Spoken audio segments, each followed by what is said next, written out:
Let's start with the latest sackings in the Premier League this season. We've now had 12 sackings. 12 sacks over the heads of men in the Premier League. A record. Did you know that? Graham Potter has been put in a sack. It felt like he may have weathered the sacking storm, though, at Chelsea. But a 2-0 defeat at home to Aston Villa was the moment the Todd Bowley project, that's definitely a name of a band, decided Graham Potter was no longer their man. Chelsea 0, Aston Villa 2. We've been talking about Potter being sacked basically since he was hired, John. So why do we think it has now actually happened? Well, I think there's a combination of things, isn't there? It's not, they keep losing games, not looking great, which is never a good sign for a manager, and usually will result in being sacked if you do that enough times. But also, Julian Nagelsmann is now on the menu. They're going to eat Nagelsmann. They're going to eat Nagelsmann, My word. When that kind of thing comes up, then you quickly get rid of your coach, so he doesn't see what it is that you can do to managers. But it does feel to me as though that's maybe what's precipitated this, that a good manager has come on the market at this point of the season, and I think everyone's probably going to be panicking about who is going to end up getting him. But I think Just that? You think it's mostly because of that? It's not mostly because of that. I think there's all of Waves, hands, everything else that's happened with Potter, and I think it's a shame. I think the big question with Chelsea is always going to be how much of this was down to Potter and how much was down to the madness of what's happened at Chelsea this season. Reuben, the big question is how much of this was down to Graham Potter and how much of this was down to the madness of Chelsea? It's a bit of both, isn't it? It's one of them unanswerable questions where it's easier to sack I'm a afraid manager. you're going to have to answer it. 60-40, chaos, Potter. There you go. But it's always easier to just change a manager than Chaos Potter, of course, one of the least favourite characters in the Harry Potter series. Chaos Potter. That's a less good name for a band, I think, Chaos Potter. Yeah, but he had a massive squad. Like, there were so many bad decisions that weren't his fault, but as John said, like that they weren't improving. So like, there's one thing giving a manager time, which they obviously intended to do, but if you're not seeing little gradual improvements, and you are just losing games that you should win, and kind of embarrassingly so, then it did become untenable. But there's also the factor that, now I don't know whether this is legit and whether there was this clause, but this is the first time they've dipped into the bottom half of the table, and Chelsea, as reported by the Telegraph, don't have to pay his full severance package, which would have been something like 50 million quid. So those two things could be connected. There could be like a clause where now is the moment to sack him cheaply, rather than because he brought a whole massive team as well, didn't he, of coaches, and they've all stayed. So yeah, and then he's helping them out. I can't remember the phrase they used, but he's basically just been like, all right, on you go. Yeah, the phrase used was that he's been very professional about things. He seems like a professional man. I think so, yeah. He seems like a nice guy, and he seems like that was the problem.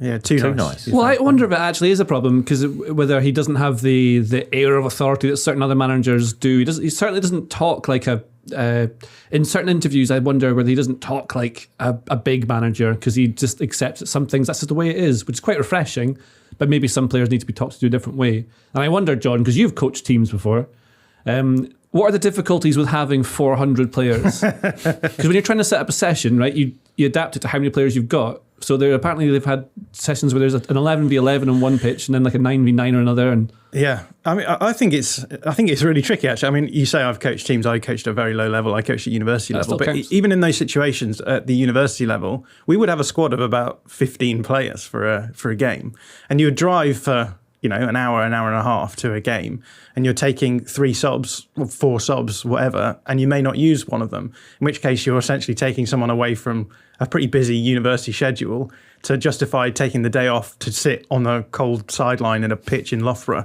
And those decisions were hard, and people got pissed off in those situations. Now, if you then speculate towards where Graham Potter was, where he's got a squad of about 40 players, all of whom should be starting for Premier League sides, suddenly you have an even bigger problem on your hands, which is you've got a group of players who all expect to play because they are elite players, and so no doubt that was pretty difficult for him. But is he getting the most out of that squad of players? Like, is what he's done at Chelsea since he's been there? Sure enough, all these guys have come in. Very difficult to gel a squad like that. I'm sure a lot of people can, feel sympathy for what you have to be able to do.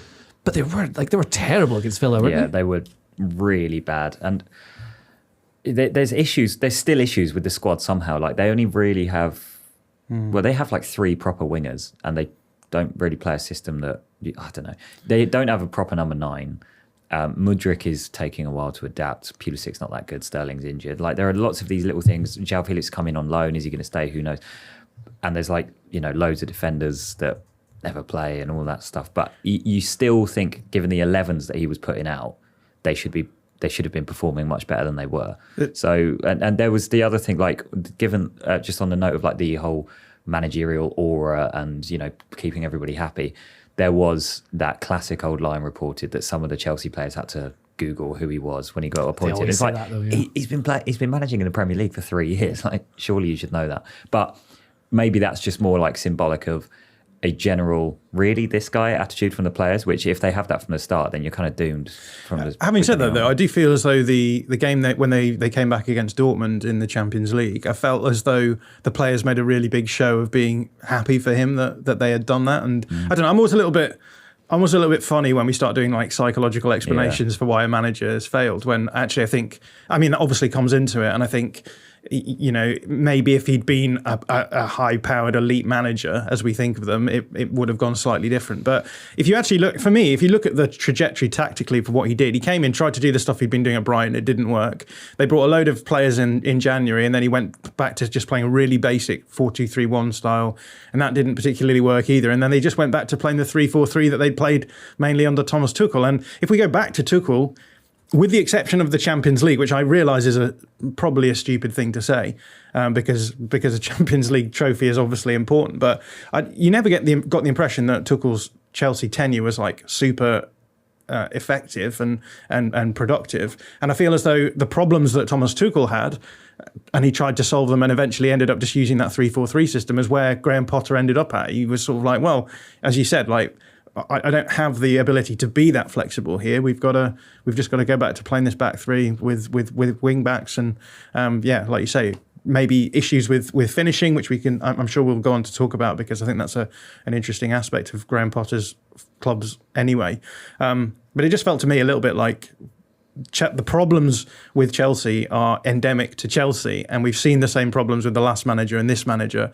Maybe bringing in a new manager will change things up, but for me, a lot of them come down to, as we said, personnel. The fact that Todd Bowley's basically ripped everything out of the club, and there seems to be everything. There seems to be a level of madness there, but also the fact that the squad just doesn't seem that functional. You can't really come in and getting in a super tactical coach is all well and good, but if you don't have the pieces that you need to be able to be flexible, then it doesn't really add to anything. I think if you asked 10 people to name their, on paper, like their best Chelsea 11, they'd probably all come up with a slightly different team, because there's just so many different players there. Yeah, mine would look totally different to what Potter's been playing. Yeah, what would you change? Well, first of all, I'd try and get Mudryk to his right position on the far left, and you want to get Felix into positions where he can do a lot more with the ball.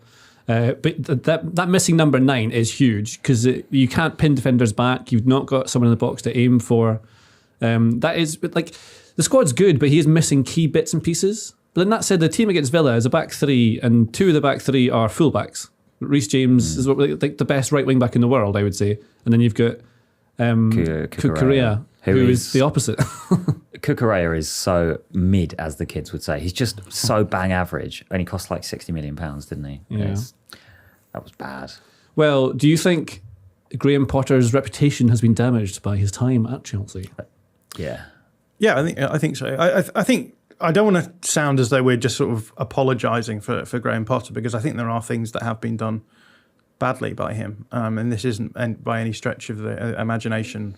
I was saying, it's just the club, and he had no chance of making things better. But I feel as though there's been a lot of conversations, I think, this weekend about underperforming expected goals, because Graham Potter's teams always seem to underperform expected goals, and there's people out there making explanations for why this might be the case, particularly in terms of the way that Chelsea are trying to attack. But again, to bring it to Tuchel, I feel as though Tuchel had the same problems. I think both of those managers are really good at doing all of the build-up from the back, move the ball down the field, get it to the final third.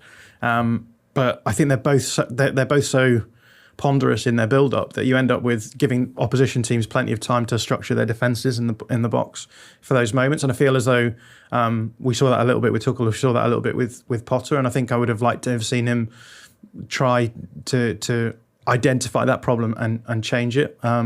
So yeah, maybe my criticism of Potter would be tactically would be that, but in terms of going forward, I think he'll probably get a better job than people think. But where do you think he'll go though? He could very easily end up at Tottenham, right? Could be Spurs, Leicester, maybe, yeah. I think he's got enough credit in the bank to be able to get like another Premier League job, not an elite job, but I also think that he would probably be okay going somewhere on the continent. He's already got the experience of managing in another country. And does he speak any other languages? I don't know. Probably He was in Sweden, wasn't he? For a while? Oh yeah, likely to have spoken English most of the time now. I wouldn't mind him at Palace. There'll be a vacancy there. He just got right. I wouldn't mind him a at short-term Leeds. contract. I wouldn't mind him at Leeds either, to be honest. But the XG thing, like where his teams always underperform their XG and can't finish, at Brighton it was like, oh well, they've got Neo Mopai up front, so that's why. But now it's like they also, as we've said, Chelsea don't have a prolific clinical number 9, but. Is it more of an issue than like, because were we excusing it at Brighton and now it's like, or maybe his teams actually can't finish because, as you alluded to, the defensive team can like park their team in their box too quickly because they're too ponderous, and then the chances, while they have high XG value because they're like close to the goal, of in a very crowded area, which makes them less likely to go in. Yeah, exactly. So I know exactly what you mean. That makes sense. I'm pretty sure they were overperforming their expected goals at the beginning of this season before he moved on to Chelsea. I don't know was he playing Evan Ferguson back then? I don't know if he was starting him at that point. But I mean, I'm not sure, but he feels like a Deserby.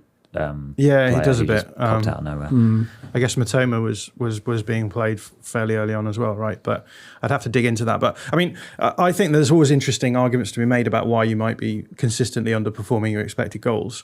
I don't think a lot of people have done the actual legwork required to show why that might be the case. So there's been some interesting threads made over on Twitter this weekend trying to explain why that might be from a tactical point of view. But I think what I would want to see is a little bit more examination of the numbers behind that to see whether or not it is just...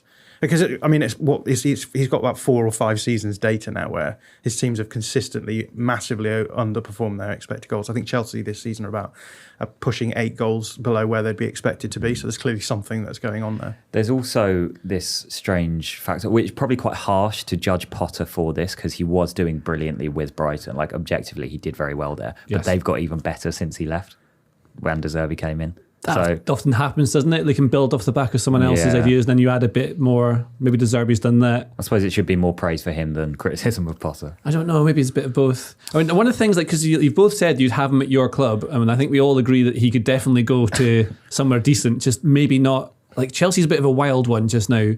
And you probably wouldn't think he'd be on the same level as Jurgen Klopp or Guardiola. He's not that sort of level, but very few people in the entire world are.